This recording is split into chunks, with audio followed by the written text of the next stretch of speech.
Hai, di video sebelumnya kita telah membahas apa itu ekonomi. Nah, di video kali ini kita akan membahas teori-teori dasar dalam ilmu ekonomi yang dibagi menjadi dua, yakni teori mikroekonomi dan teori makroekonomi. Teori mikroekonomi. Teori mikroekonomi adalah salah satu bidang studi ilmu ekonomi yang menganalisis bagian-bagian kecil dari seluruh kegiatan ekonomi yang dilakukan oleh rumah tangga konsumen dan rumah tangga produsen. Adapun bagian-bagian kecil yang dimaksud meliputi interaksi di pasar barang, tingkah laku penjual dan pembeli, serta interaksi di pasar faktor.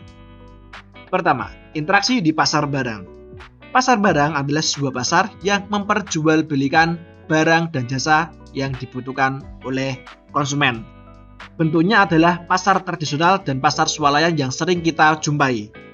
Adapun interaksi di sini yang dimaksud adalah interaksi antara pembeli yang akan membeli atau meminta barang dan jasa yang mereka butuhkan kepada penjual atau produsen, dan hal tersebut akan ditanggapi oleh penjual atau produsen yang akan menawarkan atau menjual barang dan jasa yang dibutuhkan oleh setiap konsumennya.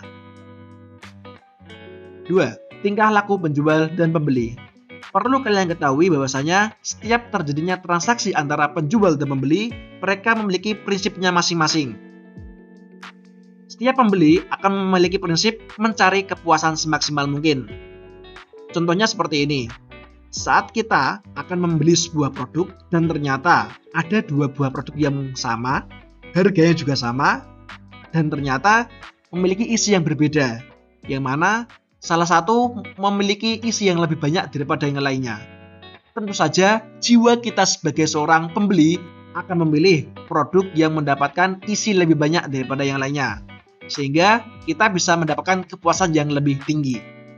Adapun penjual memiliki prinsip mencari keuntungan semaksimal mungkin. Ya iyalah, mana ada penjual yang mau rugi. Nah, diferensiasi produk dengan menetapkan harga yang berbeda adalah salah satu upaya penjual atau produsen untuk memaksimalkan keuntungan yang akan didapatkan.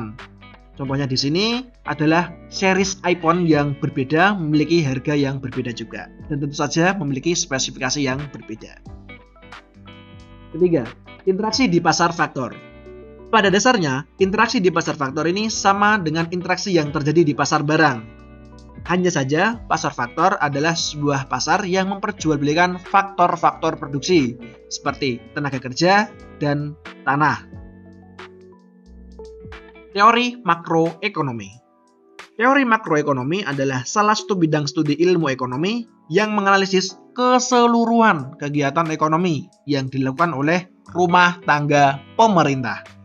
Adapun keseluruhan kegiatan ekonomi tersebut meliputi penentuan kegiatan perekonomian, masalah pengangguran dan inflasi, serta peran kebijaksanaan pemerintah.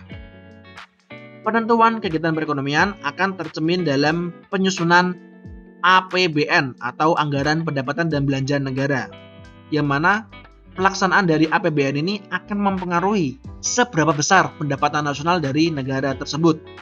Selanjutnya, tinggi rendahnya pendapatan nasional itulah yang akan menjadi indikator sejauh mana kemakmuran yang akan didapatkan oleh warga negaranya. 2. Masalah pengangguran dan inflasi. Pengangguran dan inflasi adalah masalah umum yang dihadapi oleh setiap negara.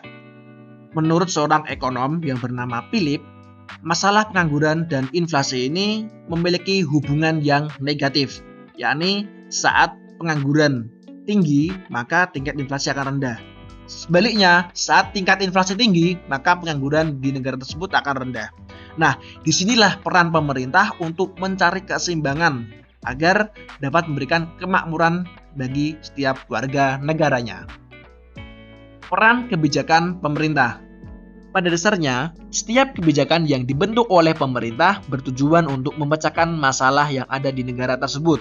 Salah satunya adalah masalah pengangguran dan inflasi. Yang mana jika masalah-masalah tersebut dapat diatasi, maka akan dapat memberikan kemakmuran bagi setiap warga negaranya.